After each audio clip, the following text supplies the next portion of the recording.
Mi esposa Sofía me miró a los ojos y dijo: «No seas inseguro, solo estoy ayudando a Ricardo con su casa en Valle de Bravo».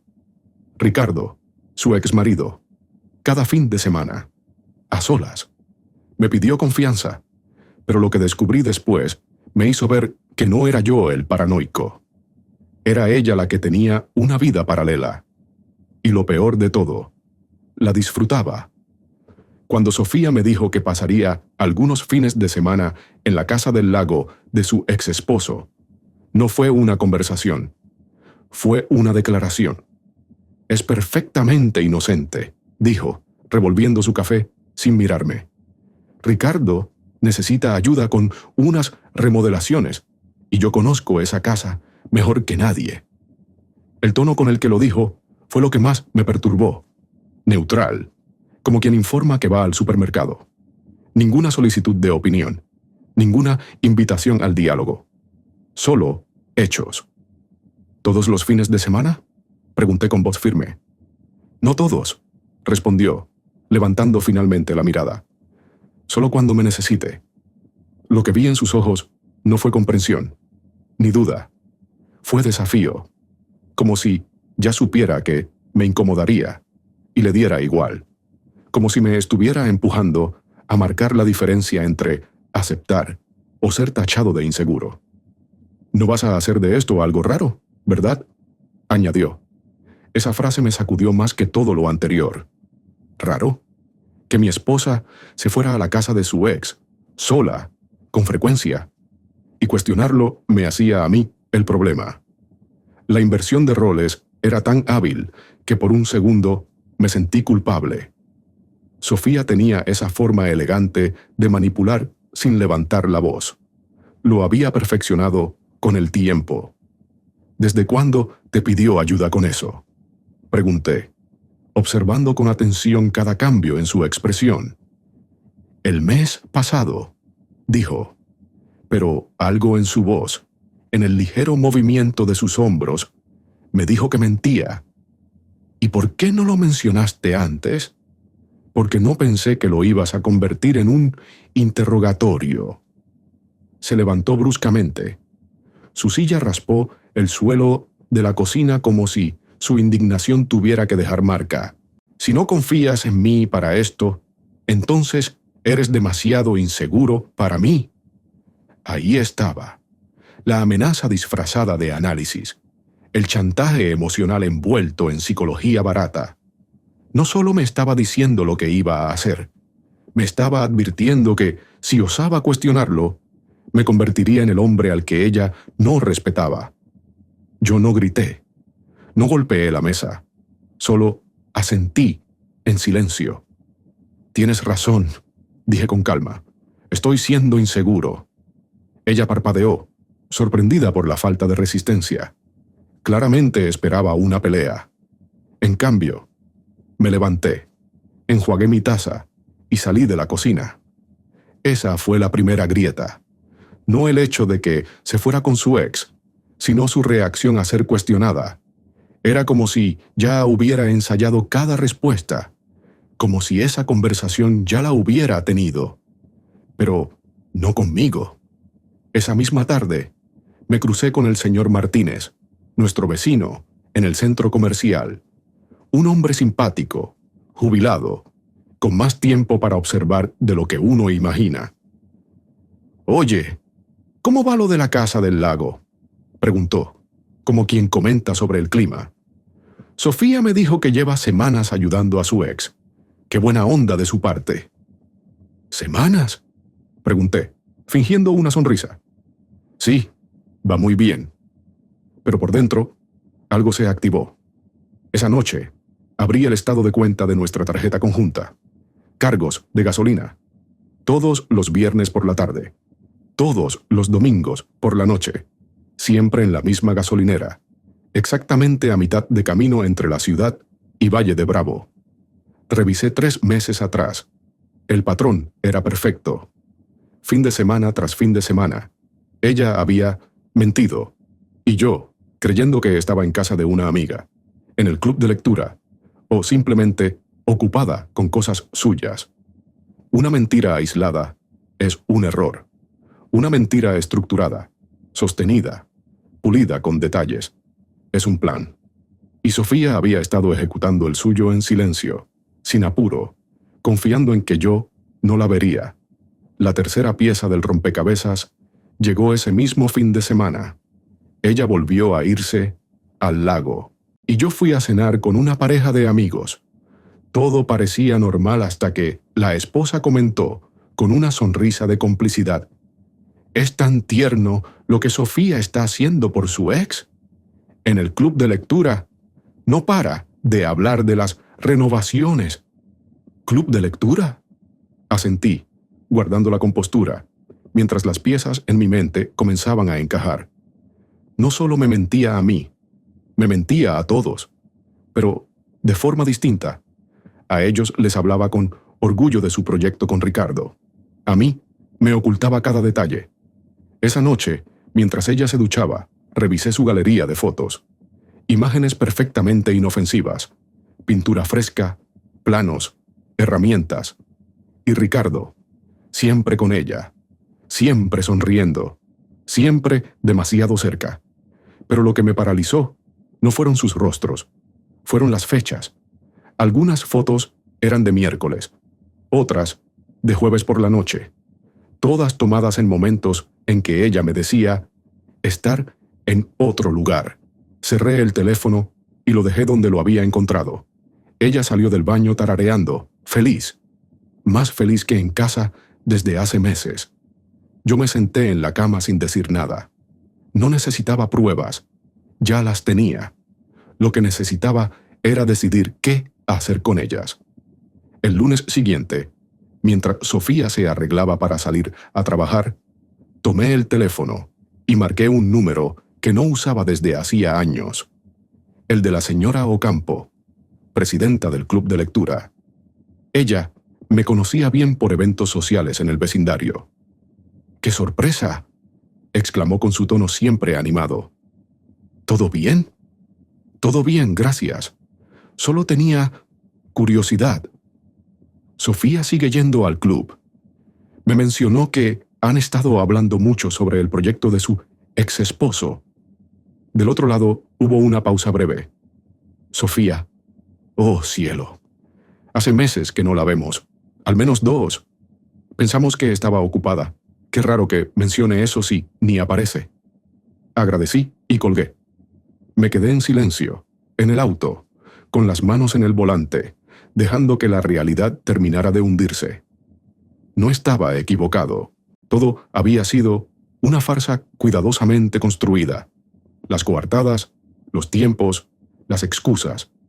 No solo era infidelidad, era teatro. Ese día en la oficina fingí normalidad.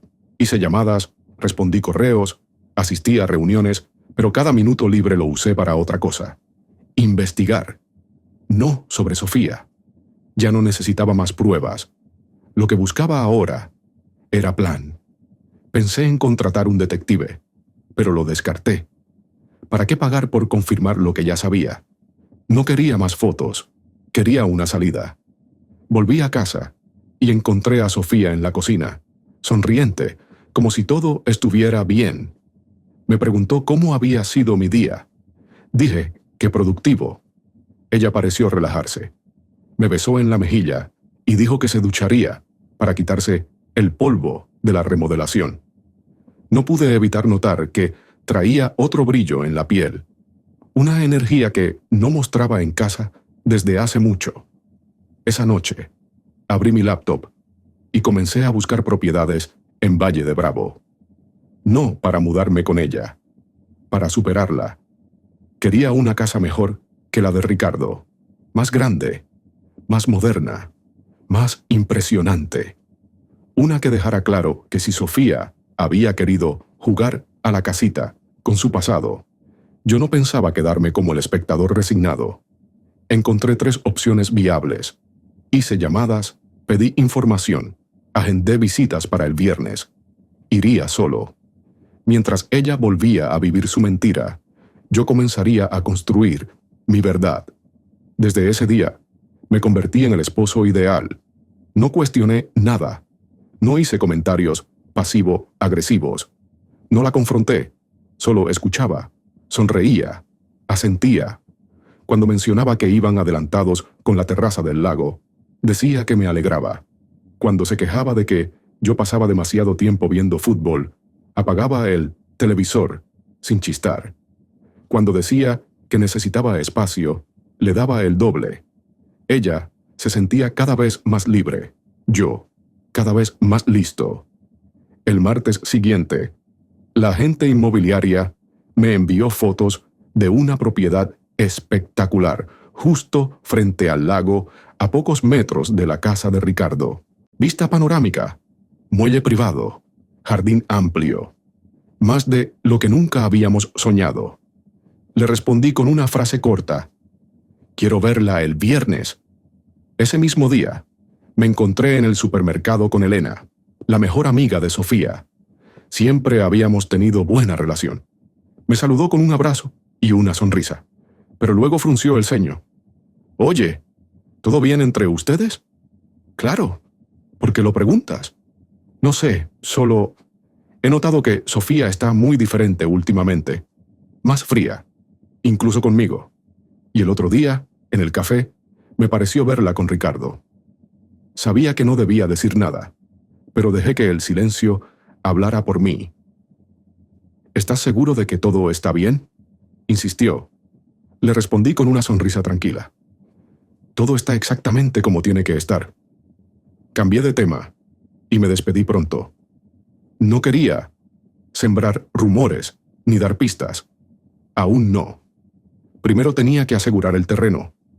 Ese viernes, mientras Sofía salía con su bolso de fin de semana y su sonrisa de «no pasa nada», le deseé buen viaje y le recordé que condujera con cuidado.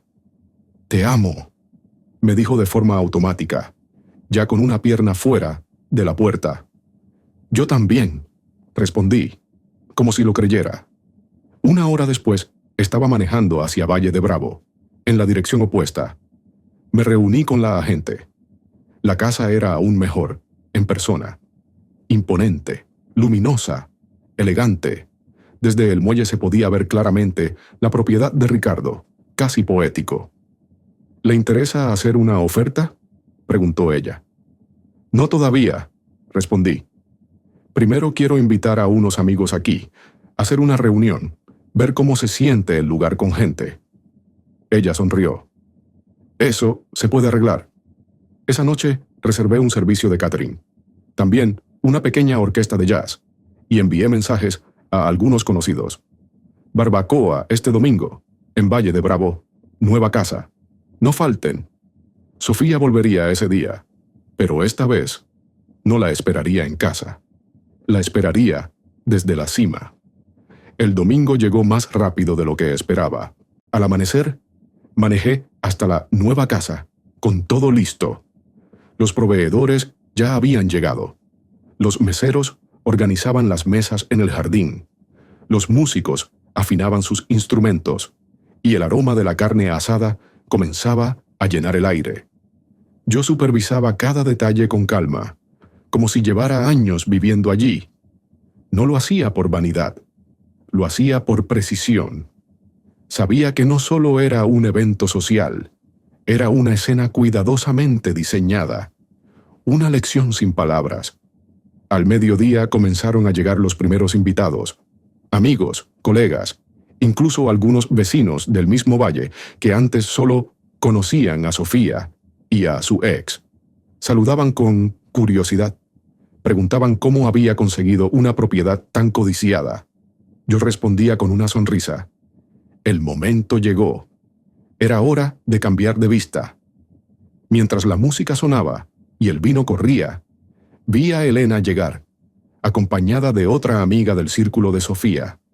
Se quedaron boquiabiertas al ver la casa. ¿Tú vives aquí?, preguntó Elena, sorprendida. Desde hace poco, dije, señalando el lago. Me pareció una buena zona para empezar de nuevo. No tuve que mencionar a Sofía.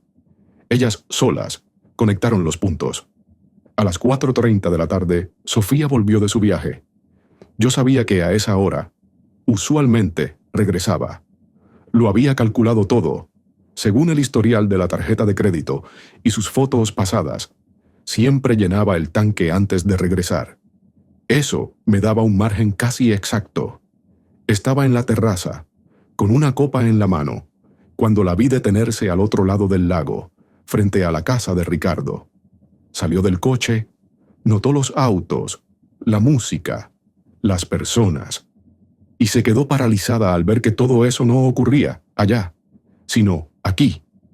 Le tomó unos minutos procesarlo.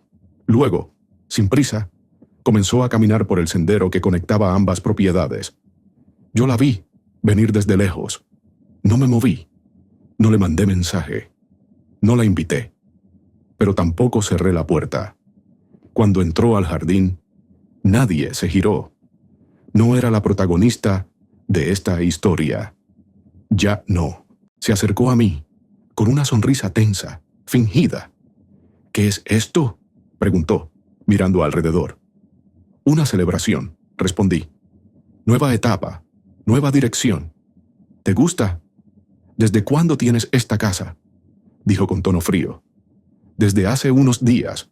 ¿Te sorprende? No sabía que estabas buscando mudarte. No estabas prestando mucha atención últimamente. Ella me miró, esta vez sin disfraz. Solo quedó el silencio. Vi cómo observaba a los invitados, cómo reconocía a personas que alguna vez la admiraron. Ahora solo la saludaban con educación, algunos con distancia, otros con algo peor, lástima. Intentó salvar la situación. Me hubieras dicho. Podríamos haber hablado de esto. Como tú me hablaste sobre Ricardo, respondí, sin elevar la voz. O como me contaste lo del club de lectura. Su rostro se endureció. Sabía que no tenía cómo defenderse. No sabía que ibas a tomarlo tan personal, dijo finalmente. No lo tomé personal. Lo tomé en serio. Me giré para atender a otro invitado, cortando la conversación. No la eché. No hice una escena. Pero tampoco le dejé espacio para mentiras. Sofía se quedó un rato. Caminó entre la gente. Intentó forzar algunas conversaciones. Noté cómo evitaban profundizar. Nadie quería tomar partido, pero todos ya habían entendido. Minutos después, desapareció sin despedirse. No la vi irse. Solo escuché cómo el ambiente volvía a relajarse, como si se hubiera ido una sombra. Cuando todo terminó, me quedé solo en el muelle, viendo el reflejo de las luces en el agua. No sentí victoria, sentí cierre. Sofía había construido una mentira y se había refugiado en ella porque creía que yo nunca saldría del molde. Pero salió mal. Yo cambié las reglas sin avisar. No hice venganza, hice ajuste. No le grité, no la expuse, no la traicioné. Solo dejé que la verdad se presentara sola, sin adornos. Y cuando se enfrentó a ella, no tuvo cómo defenderse. Al día siguiente, Sofía no volvió a casa. Tampoco me escribió. Supuse que se quedó con Ricardo, o en casa de alguna amiga. Poco me importaba. Yo ya no esperaba explicaciones. En cambio, ella sí empezó a recibir las consecuencias. No por lo que hizo, sino por cómo lo hizo. El primero en llamarme fue el contador. Compartíamos uno desde hacía años para la declaración anual. Oye, Sofía quiere mover unas cuentas que estaban a nombre de ambos. ¿Estás al tanto de eso?, preguntó con tono neutral. Ya no tenemos cuentas conjuntas, respondí. Cerré todo hace una semana. Guardó silencio un momento. Bueno, entonces le tocará adaptarse. Después vino el mensaje de su madre.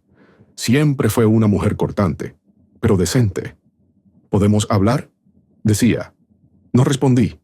Ella había aprobado siempre la relación con Ricardo, incluso cuando ya estábamos casados. No tenía nada que decirle. Luego supe por terceros que Sofía había intentado justificar su situación. Con algunas amigas dijo que estábamos en una pausa, con otras que yo me había vuelto distante. Pero era difícil sostener la versión cuando ya todos sabían que me había comprado una casa frente a la de su amante. El círculo social donde antes brillaba comenzó a cerrarse. No porque yo hiciera algo, sino porque ella había cruzado una línea que muchos consideraban imperdonable: traicionar a quien te levantó la vida sin pedir nada a cambio. Una tarde, Elena me llamó. Dudé en contestar, pero lo hice. Solo quería decirte que lo que hiciste fue elegante, dijo. Pudiste arruinarla, y no lo hiciste. No era necesario, respondí. El silencio a veces es más claro que el escándalo. Por cierto, agregó antes de colgar, Ricardo está muy nervioso. Parece que ahora que el secreto salió, las cosas no son tan divertidas. No pregunté más. No me interesaba. Ya no eran parte de mi historia. Eran solo un capítulo cerrado. Unos días después, Sofía apareció en la casa. No tocó. Entró con su copia de la llave, que aún tenía. Yo estaba en la cocina.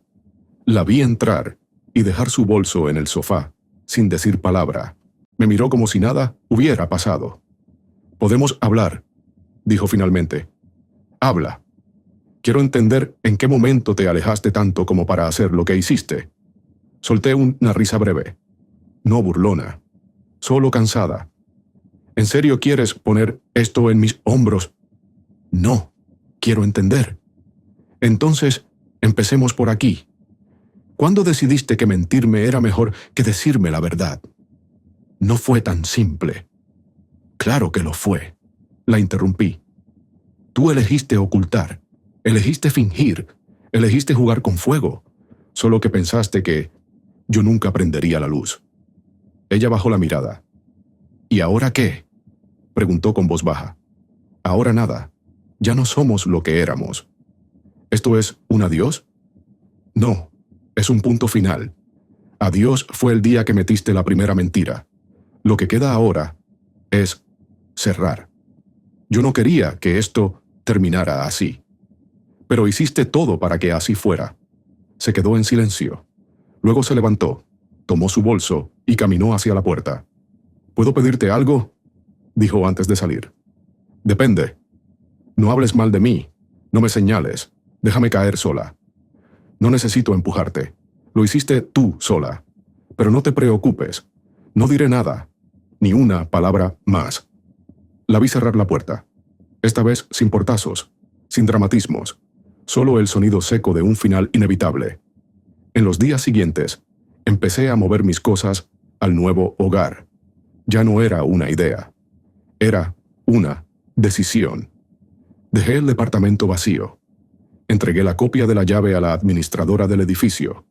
Le pedí que se la diera a Sofía, si la buscaba. Ya no era mi responsabilidad. La casa del lago se convirtió en mi refugio. Allí trabajaba. Recibía visitas. Retomé viejos hobbies.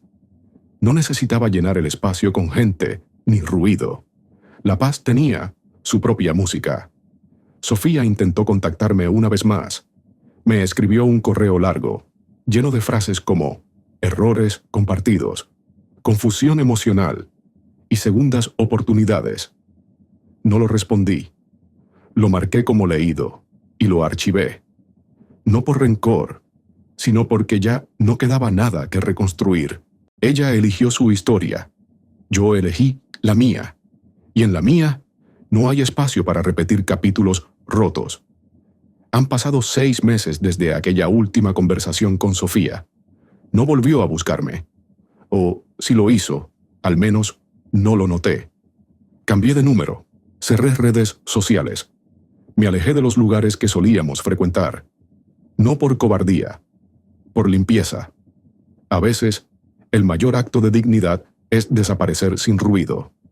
Mi nueva vida en la casa del lago tomó forma con naturalidad. Al principio, los fines de semana eran silenciosos, largos, casi incómodos. Me despertaba sin un plan, sin esa rutina que antes giraba en torno a ella. Pero, poco a poco, el silencio dejó de pesar. Empezó a enseñar. Recuperé algo que no sabía que había perdido: la autonomía emocional. Aprendí a estar solo, sin sentirme vacío. Redecoré la casa a mi gusto. Reanudé viejas pasiones. Me involucré en un proyecto comunitario del pueblo. Di clases de carpintería a adolescentes los sábados por la mañana. Verlos construir algo con sus propias manos me recordaba que uno también puede rehacerse desde cero. Mientras tanto, las noticias sobre Sofía y Ricardo dejaron de llegar. La última que escuché, gracias a Elena, fue que las cosas entre ellos se enfriaron rápidamente. Él no es lo que ella pensaba, dijo, y ella ya no tiene ese aire de superioridad que solía cargar. No me alegré, solo asentí. No deseaba su desgracia, pero tampoco iba a rescatarla. Un día, mientras caminaba por el muelle, un joven del pueblo, uno de mis alumnos, se me acercó. «Usted vivía en la ciudad, ¿verdad?», me preguntó. «Así es». «¿Y por qué se vino para acá?». Pensé unos segundos antes de responder. Porque entendí que a veces no hay que esperar a que todo explote para empezar de nuevo. Basta con ver las grietas a tiempo. Él pareció meditarlo. Luego sonrió. «Buena lección». Me quedé viendo el agua después de que se fue. Pensé en todo lo que había soportado en silencio durante años. Las ausencias disfrazadas, las evasivas, los no hagas drama, y cómo todo eso fue construyendo una jaula que yo mismo cerré con llave. Pero también pensé en cómo, al final, tomé el control, no con gritos, ni escándalos, ni venganza, solo con decisiones firmes y silenciosas, y fue eso lo que me salvó. Mucha gente cree que el castigo más fuerte para un traidor es ser traicionado. Yo no lo creo. El verdadero castigo es perder a alguien que te amaba de forma limpia, sin dobleces, y saber que nunca lo vas a recuperar. Sofía perdió eso, no por un error impulsivo, sino por una serie de elecciones constantes, egoístas, frías. Pensó que siempre tendría el control. Pensó que su ex era una escapatoria sin consecuencias. Pensó que yo sería el eterno respaldo. Pero cuando se dio cuenta de que ya no estaba ahí, de que no la iba a detener, fue cuando todo su plan se desmoronó. ¿Y yo? Yo gané algo mejor que una revancha. Gané paz. No inmediata, ni gratuita, pero real. Y en estos tiempos, eso vale más que cualquier disculpa. Una mañana de domingo, mientras tomaba café en el jardín, me llegó un mensaje de un número desconocido. Solo decía: «Espero que estés bien. De verdad». No tenía firma, pero no la necesitaba. Lo leí una vez. No respondí. Lo borré. Porque a veces el cierre no se da con una conversación final. Se da con la decisión de no abrir una puerta que uno ya cerró por completo. Hoy, cuando la gente me pregunta qué pasó con mi matrimonio, solo respondo: fue una lección, y la pasé. Porque aprendí que el amor sin respeto no vale, que la fidelidad no se mendiga, y que el silencio puede ser el acto más poderoso de todos cuando se usa con inteligencia. Y si algún día me preguntan qué haría distinto, diré: nada. Porque a veces perder a alguien es exactamente lo que necesitas para recuperarte a ti mismo.